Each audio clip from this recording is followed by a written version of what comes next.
രാജീവ് ചന്ദ്രശേഖർ ജിയുടെ ആശയങ്ങൾ ഈ ലഘുലേഖയിൽ കൃത്യമായി വിവരിച്ചിട്ടുണ്ട്.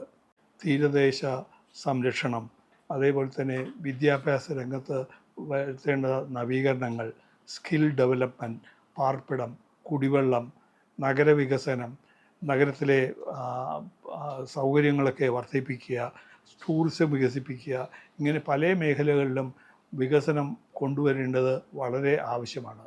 ഇത്രയും കാലത്തെ മാറി മാറി വന്നിട്ടുള്ള ഭരണകൂടങ്ങളുടെ പ്രവർത്തന ഫലമായിട്ട് ഇതൊന്നും നടപ്പിലായിട്ടില്ല. തിരുവനന്തപുരത്ത് വളർച്ച മുരടിച്ചു നിൽക്കുന്ന ഒരു സ്ഥലമാണ്. ഈ വികസന രേഖയിലൂടി അടുത്ത 5 കൊല്ലത്തിൽ നമുക്ക് വളരെയേറെ മുമ്പിലേക്ക് പോകാൻ കഴിയും.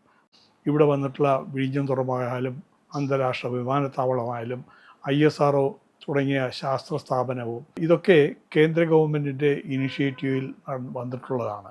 അപ്പോൾ കേന്ദ്ര ഗവൺമെൻറ് സഹായം ഒന്നുകൊണ്ട് മാത്രമാണ് ഇവിടെ ചെറിയ തോതിലെങ്കിലും വികസനം വന്നിട്ടുള്ളത്. ഇന്ത്യ മുഴുവൻ ഒരു വികസനത്തിൻ്റെ കുതിച്ചുചാട്ടത്തിൽ നിൽക്കുന്ന ഈ അവസരത്തിൽ തിരുവനന്തപുരം പ്രത്യേകിച്ചും വളരെ പുറകിലേക്ക് പോയിക്കൊണ്ടിരിക്കുന്ന അവസ്ഥ മാറിക്കിട്ടണമെങ്കിൽ ഇവിടുത്തെ നല്ലൊരു പ്രതിനിധിയെ നമ്മൾ പാർലമെൻറ്റിലേക്ക് അയക്കേണ്ടതുണ്ട്. പ്രത്യേകിച്ചും മോഡിജി ഭരണത്തിൽ വരാൻ പോകുന്ന സമയത്ത് കേരളത്തിൻ്റെ ശബ്ദം ഡൽഹിയിൽ കേൾക്കണമെങ്കിൽ നമുക്ക് രാജീവ് ചന്ദ്രശേഖർ ജിയെ വിജയിപ്പിക്കേണ്ടത് അത്യാവശ്യമാണ്.